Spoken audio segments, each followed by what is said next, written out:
오늘은 욥기 1장과 2장의 핵심적인 신학적인 의미를 한번 살펴보도록 하겠습니다.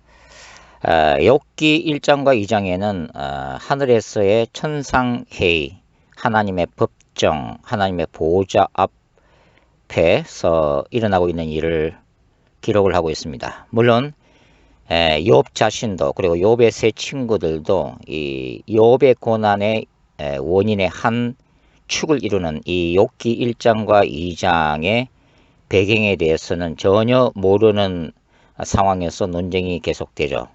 왜냐하면 그들의 관점은 눈에 보이는 현실 세계에서만 논의되는 논쟁이기 때문입니다. 그들은 눈에 보이지 않는 영의 세계에서 무슨 일이 일어나고 있는지를 목격하지 못했기 때문이죠.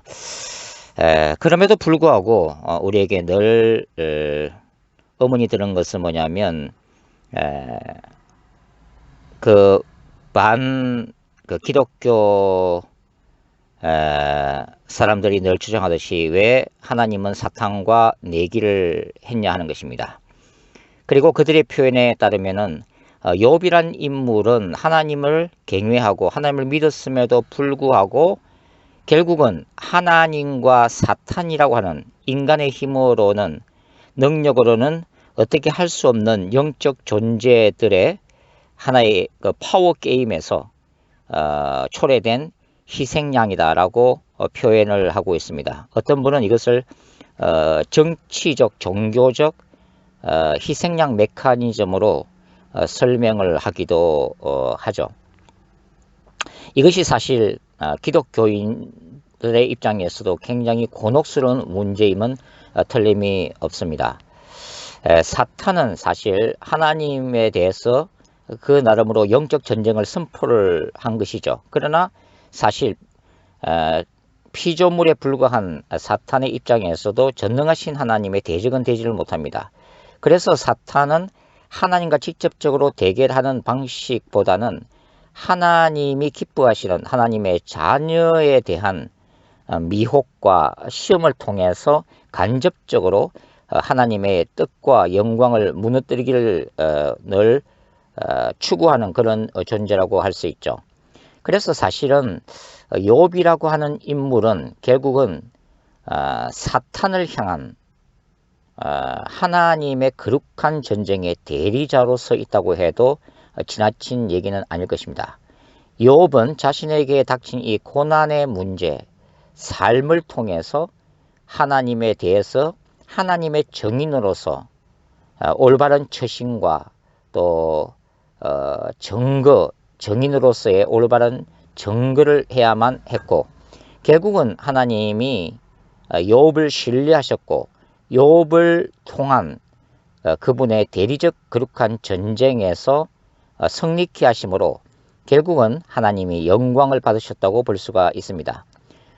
나중에 욥기를 쭉 읽다 보면 욥에게 직접 나타나신 하나님이 욥의 세 친구에게 욥의 세 친구는 하나님에 대해서 잘못 정언을 했고, 즉 하나님에 대해서 올바른 정인으로 쓰지 못했고 오히려 욥이야말로 하나님 앞에 의로우며 하나님의 올바른 정인으로서 바로 섰다고 판정을 해 주시죠.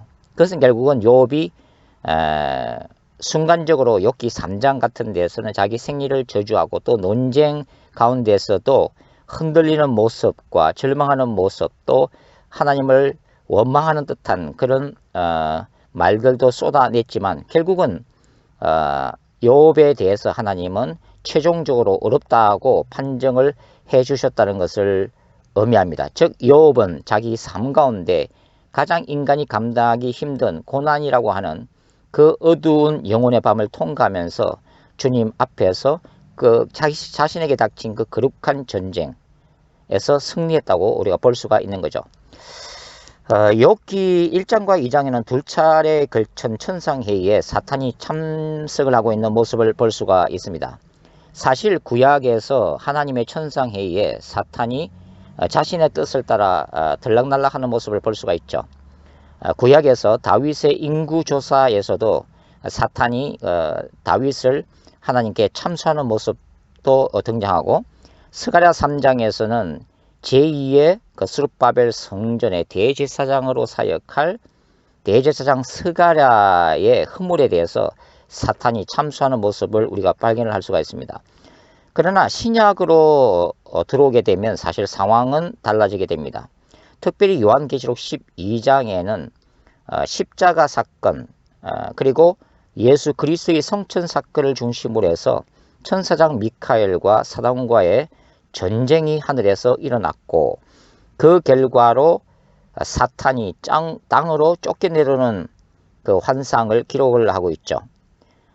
그리고 요한계시록 12장은 참소하는 자가 이제는 하늘에서 쫓겨났다고 표현하고 있습니다. 즉 이것은 더 이상 사탄이 하나님의 보좌 회의에 참석할 수 있는 모든 자격을 이제는 박탈을 당했음을 우리가 알 수 있는 부분이죠. 결국은 욥의 시대에 하나님이 이 사탄에게 천상회의에 참여하는 것을 허락하시고, 또 사단이 그분의 뜻 안에서 욥을 공격하는 것을 허락하셨지만, 그러나 우리가 다 알다시피 성경 전체를 볼 때, 성경 전체를 하나의 역동적인 하나의 책으로 볼 때는 이미 창세기 3장 15절을 통해서 하나님은 뱀의 배후에 있는 사탄을 향해서 여자의 후손으로 오실 예수 그리스도를 통한 종말론적 거룩한 전쟁을 선포하신 상태죠. 그러한 종말론적 거룩한 전쟁은 예수 그리스도의 성육신 사건과 십자가의 죽음과 부활을 통해서 이제 승리가 이제 선포가 되어집니다. 그리고 다시 오실 예수 그리스도의 재림 사건을 통해서 사단은 영원한 불못으로 심판을 받고 멸망을 당하게 될 거라고 하는 거죠. 여하튼 이 구약에 나오는 욥의 시대는 그러한 사탄에 대한 종말론적인 심판이 아직은 유보되어 있는 상황에서 일어난 일이라고 볼 수가 있습니다.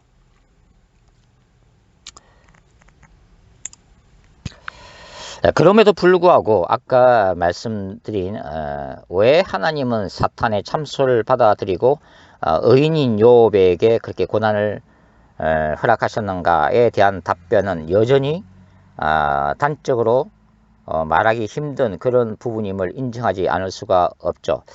다만 욥기 전체의 내러티브를 이제 읽다 보면 결국은 하나님이 욥 개인에게 그러한 정말 욥이 감당하기 어려운 이런 고난을 통해서 결국은 욥의 고백대로 하나님에 대해서 제가 귀로 들었었더니 이제는 눈으로 직접 봤습니다라고 하는 고백하는 것과 마찬가지로 사실 욥은 하나님 앞에 의인이었고 그가 옳은 행실을 하고 하나님을 신뢰했지만 사실 욥이 직접 하나님을 체험한 적은 없었다고 하는 거죠. 그러니까 욥의 신앙은 간접적인 신앙, 다른 사람을 통해서 듣는 그런 하나님에 대한 신앙을 가지고 있었다고 하는 거죠. 그러나 이런 극심한 고난을 통해서 마침내 욥은 다른 사람의 하나님이 아닌 욥 자신의 삶과 인생에 말씀하시는 하나님의 임재를 직접 경험하게 됩니다. 그리고 이 욥의 사건을 통해서 하나님에 대한 나름대로 인생의 경험과 어떤 박식한 신학적인 지식을 통해서 나름대로 신론을 강의할 수 있었던 욥의 세 친구들에게도 하나님께서 말씀하심으로 그 세 친구도 결국은 욥과 마찬가지로 하나님의 참된 진리를 깨닫는 결정적인 인생의 순간을 맞이하게 되었다라고 하는 거죠. 결국은 뭐 나중에 말씀을 드리겠지만 이 욥의 고난을 허락하신 것은 결국은 하나님을 아는 지식이 머릿속에 머무는 지식이 아니라 직접 영과 혼을 통해서 하나님을 더욱더 깊이 알아가는 그 만남의 축복을 욥과 세 친구에게 허락하셨고, 또 아까 말씀드렸다시피 욥을 통한 거룩한 전쟁에 승리하심으로 그분께서 영광을 거두시게 되었다라고 보는 것이 좋으리라고 생각이 듭니다. 우리가 이제 이 욥기 1장을 읽게 되면 그 욥에 대해서 하나님이 의인이라고 말씀하시죠. 이것을 이제 현대적인 신학 용어로 칭의라고 그렇게 표현할 수가 있습니다. 죄인이 하나님의 법정에서 의롭다 함을 받는다고 하는 거죠. 나중에 이것이 그 욥의 세 친구의 논쟁을 통해서 하나님이 최종적으로 욥에게 칭의를 승구하는 모습이 그 욥기 42장에도 나타나 있는데요. 결국은 인간적인 측면에서 욥은 흠잡을 데 없었던, 즉 도덕적으로나 윤리적으로 흠잡을 수 없은 그런 사람이었지만, 그러나 절대적인 의 자체이시며 선 자체이시며 공의 자체이신 빛 대신 하나님 앞에서 그러한 인간의 의란 사실 큰 의미가 없다고 하는 거죠. 그럼에도 불구하고 하나님은 자신을 경외하는 욥에게 욥기 1장에서 의인이라고 인정하시는 모습을 볼 수가 있죠. 욥기 2장에서 우리가 유심하게 봐야 될 부분은 뭐냐면 바로 의인 욥의 아내에 관한 것입니다. 사실 사탄이 욥의 이 두 가지 고난을 통해서 원했던 것은 뭐냐면 욥이 그 고난 가운데 견디지 못하고 하나님을 향해서 저주하는 것을 원했던 거죠. 욥기 2장 5절 보면은 사탄이 하나님께 이렇게 말하고 있습니다. 이제 주의 손을 펴서 그의 뼈와 살을 치소서. 그리하시면 틀림없이 주를 향하여 저주하지 않겠나이까, 욕하지 않겠나이까. 이게 사실은 사탄이 욥을 통해서 듣고 싶었던 하나님을 향한 저주라고 하는 거죠. 그렇게 되면은 사탄은 궁극적으로 승리를 하게 될 거니까요.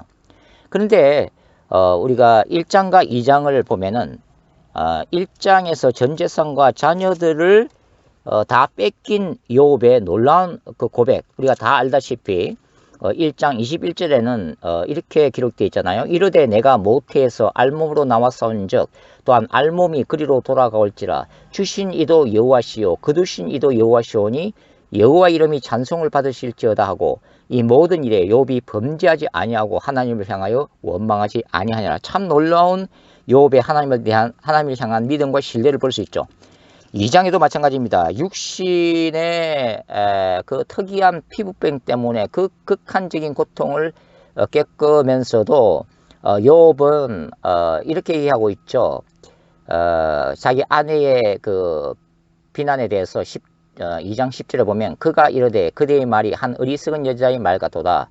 우리가 하나님께 복을 받았은즉 화도 받지 아니하겠느냐 하고 이 모든 일에 욥이 입술로 범죄하지 아니하더라. 입술로 범죄하지 아니하더라. 사실 이게 말로서 하나님을 올바로 증거하는 것이 욥기 전체에서 굉장히 중요합니다. 왜냐하면 욥의 세 친구들의 논쟁도 결국은 하나님에 대해서 증거하는 거거든요. 욥도 입에서 나오는 그 말로서 하나님을 증거하는 거거든요. 그래서 사실 이 말로서 하는 증인이라고 하는 개념이 욥 내러티브에서도 굉장히 중요합니다.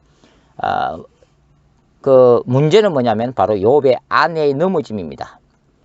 욥이 극한적인 고통을 겪자 와이프가 이렇게 얘기하죠. 그의 아내가 그에게 이르되 당신이 그래도 자기의 온전함을 굳게 지키느냐 하나님을 욕하고 죽으라. 즉 하나님을 저주하고 죽으라 라고 저주를 퍼붓습니다. 사실 이것이야말로 사탄이 원했던 거죠. 욥이 그렇게 하기를 원했는데 욥은 승리를 하고 있고 욥의 아내는 이 영적 전쟁에서 실패하고 있더라 하는 것입니다. 이 그 욥의 아내가 욥의 고난에 대해서 내뱉은 하나님을 저주하고 죽으라 하는 것이 정말 사탄이 욥을 통해서 듣고 싶었던 말이었는데 그러나 욥은 계속해서 승리하고 있는 그 모습을 우리가 볼 수가 있습니다. 현실 세계에서 일어나는 일은 사실 영의 세계와 직결되어 있습니다. 단적으로 얘기하면 물론 이것도 완벽한 서술은 아니지만 영적 세계에서의 결정이 눈에 보이는 현실 세계의 결과로 나타난다는 것입니다. 즉 어둠의 천사들과 빛의 천사들의 그 영적 전쟁, 그리고 무엇보다도 우주의 왕이시며 심판관이시며 재판장이신 창조주 하나님의 법정에서 결정된 일이 현실 세계에서 일어나더라 하는 것입니다. 사실 우리 모두 개인적인 삶과 우리들의 사역들, 우리가 사실 이 땅에서 흘리는 눈물과 우리가 경험하는 행복, 우리의 실패와 우리의 형통함, 그 모든 것들이 사실은 주님의 보좌에서 결정되는 거죠. 어떤 경우는 주님이 그것을 적극적으로 인준하시고 결정하시는가 하면, 때로는 우리의 죄와 허물 때문에 하나님이 마지못해 사탄이 공격하는 것을 허락하시기도 합니다. 그것은 결국은 욥의 고백과 같이 우리가 이 연단을 통해서 정금같이 나오기를 원하시기 때문이죠. 그러나 사실 욥의 고난은 의인으로서 당하는 고난이기 때문에 우리 자신의 결점이나 우리의 허물이나 우리의 죄악이나 우리 속에 있는 분노와 질투로 일어나는 고난과는 차원이 틀리다는 점에서 욥기는 여전히 우리에게 어려움을 주고 있다고 하는 것입니다.